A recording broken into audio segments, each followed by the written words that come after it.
Dear friends, English literature, romantic poetry, William Wordsworth, selected poems, ode, intimations of immortality, short questions with answers. Short questions 1 to 10. Question 1. How were the commonplace objects of nature appeared when Wordsworth was just a child? Answer. William Wordsworth is a great poet of nature. Nature is the chief theme of his poetry. In Immortality Ode, nature appears to him with divine glory when he was a child. He used to enjoy the various objects of nature through senses in his childhood. In the days of his childhood, the most commonplace objects of nature, such as the meadow, grove, stream, etc., appeared to him having a heavenly light. Every object of nature was in heavenly apparel of light or radiance. In his childhood, it seemed to Wordsworth that nature had put on the apparel or a garment of heavenly light. It was an ideal beauty with which every object of nature seemed to be dressed. In every object of nature, he found the glory and freshness of a dream. Thus, every object of nature appeared to him in his childhood to be invested with a lifelike vividness and dreamlike beauty. The glory of nature had the substantial quality of a dream. Question 2. How are the objects of nature apparelled in heavenly light, counterbalanced by the heavenly bodies? Answer. Wordsworth was a great poet of nature. In Immortality Ode, nature appears to him with divine glory when he was a child. In the days of his childhood, the most commonplace objects of nature, such as the meadow, grove, stream, etc., appear to him apparelled in the garment of heavenly light. The earth, which apparelled in the garment of heavenly light, is counterbalanced by the celestial bodies like the sun, the moon, and stars, and the rainbow. When Wordsworth is a grown-up man, he can see the picture of the formation of the rainbow and quick fading away in the sky. Stars at night make the rivers, the lakes, and the streams beautiful and fascinating. The moon looks beautiful with all her divine glory shining in the cloudless sky. She looks around her with joy to see the visionary gleam. But the shades, the gleam herself, lights up the sky and thus creates her world. Even the sunshine participates in the glory. The sunshine or the rising sun signifies the birth of the day. It is the childhood of the sun's course. Like the moon, the sun joyfully creates its world. Thus, the objects of nature apparelled in heavenly light are counterbalanced by the heavenly bodies. Question 3. Why does Wordsworth feel sad? Answer. In Immortality Ode, Wordsworth feels sad because of his loss of visionary gleam. The poet says that all familiar objects of nature seemed to be invested with heavenly glory in his childhood. He recollects that during the days of his childhood, every commonplace objects of nature, like meadow, grove, stream, etc., appeared to him dressed in the garment of heavenly light. This heavenly light had the glory, freshness, and vividness of a dream. But when the poet becomes a grown-up man, he can no more see the heavenly glory in the commonplace objects of nature. When the poet is a grown-up man, he sees the heavenly bodies such as the sun, the moon, the rainbow, and the stars appear and pass away as before. But the heavenly glory that he once saw in them in his childhood has now completely departed from them. He has now attained maturity and in the process has suffered a great loss in his inability to perceive the divine glory which he could see in his childhood. So the poet feels sad. Question 4. What dispels his sadness?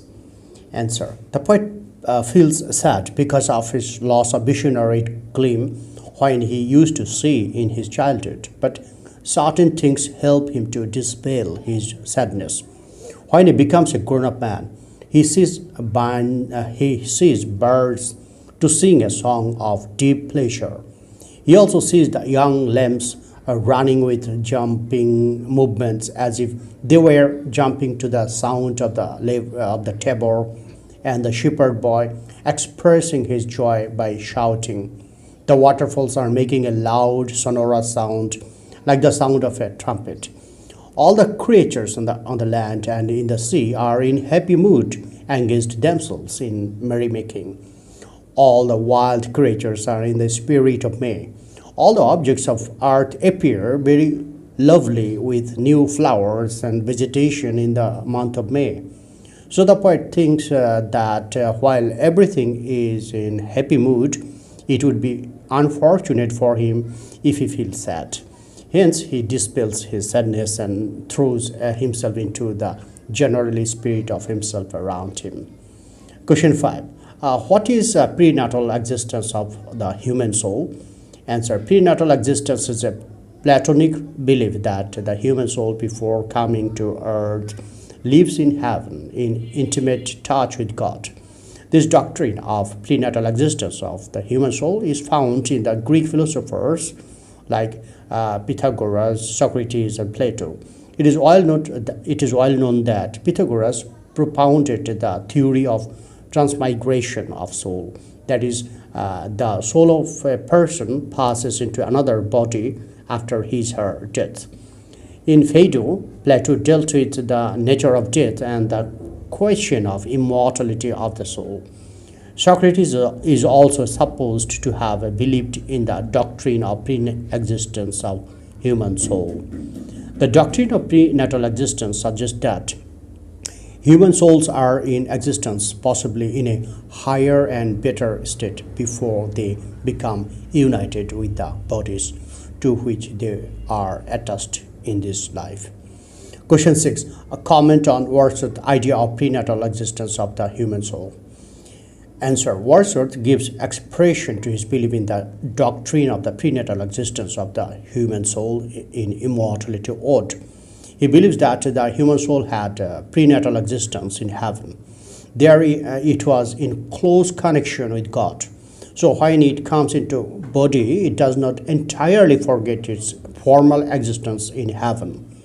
He brings along with him a heavenly glory when he is born into this world.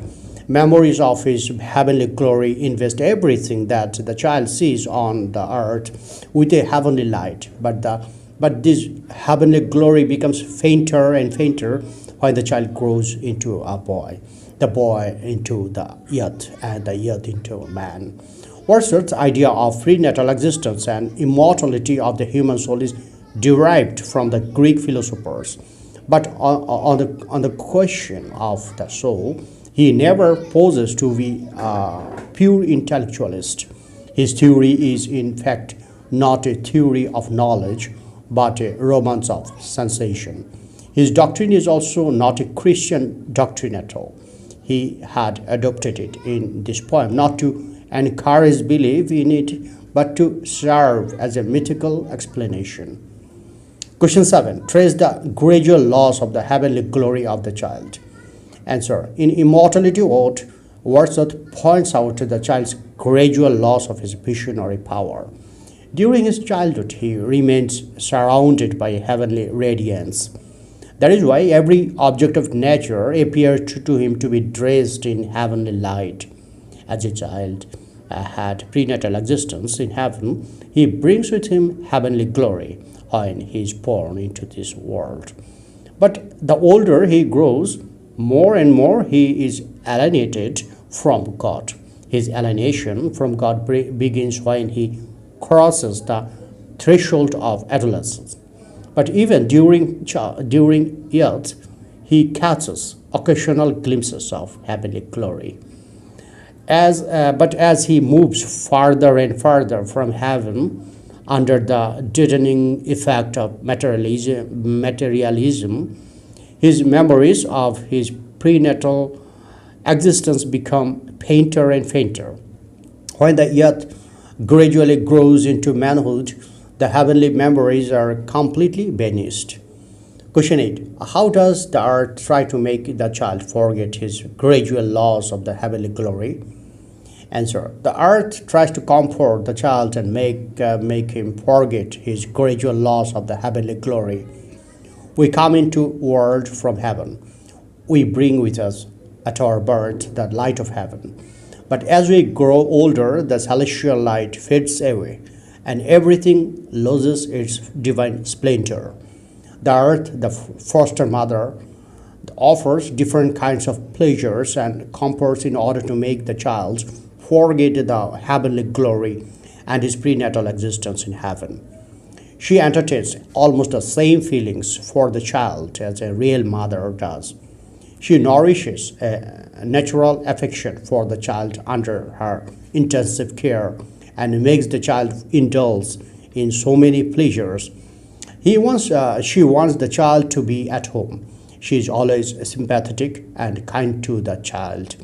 She tries to make the child fall in love with earthly pleasures in order to make the child happy in his new surroundings and forget everything of the heavenly glories. Question 9. To whom does the child imitate? Answer. A child is imitative by nature. He imitates a wedding, a festival, a mourning, or a funeral. But as he grows older, he imitates the thoughts and feelings of his elders. Very soon, with new jest and vanity, he assumes the part of an actor. An actor undertakes many roles in his professional life. So the child, like an actor, goes on imitating the different parts from that of a body to that of an old man, from that of a boy to that of an old man suffering from paralysis. The child tries to exhibit all the humors of mankind, that is, their whims, follies, and odd manners, by imitating the actions of the grown-ups. He likes to imitate the actions of a young man or middle-aged man and old man. He tries to play the role of a man suffering from all types of whims and caprices. So he appears as if his entire business in life is endless imitation. Question 10. What is the result of this imitation? Answer. Childhood is the highest and noblest stage of human existence. It is the most glorious stage of life. Before birth, the soul of a child enjoys unlimited freedom in heaven. But after death, as he grows older,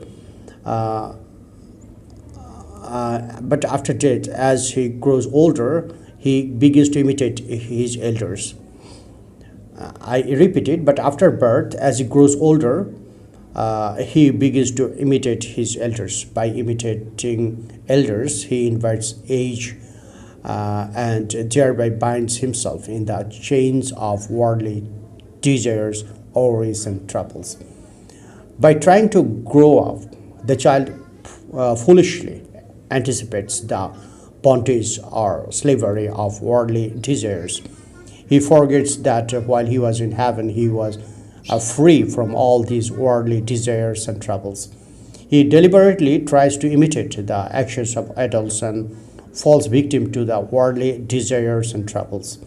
By binding himself in the chain of worldly desires, he brings unhappiness and fails to enjoy freedom which he enjoyed in heaven.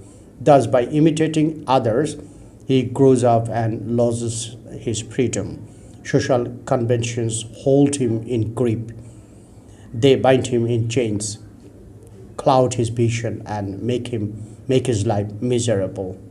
Thank you, friends, for watching my video.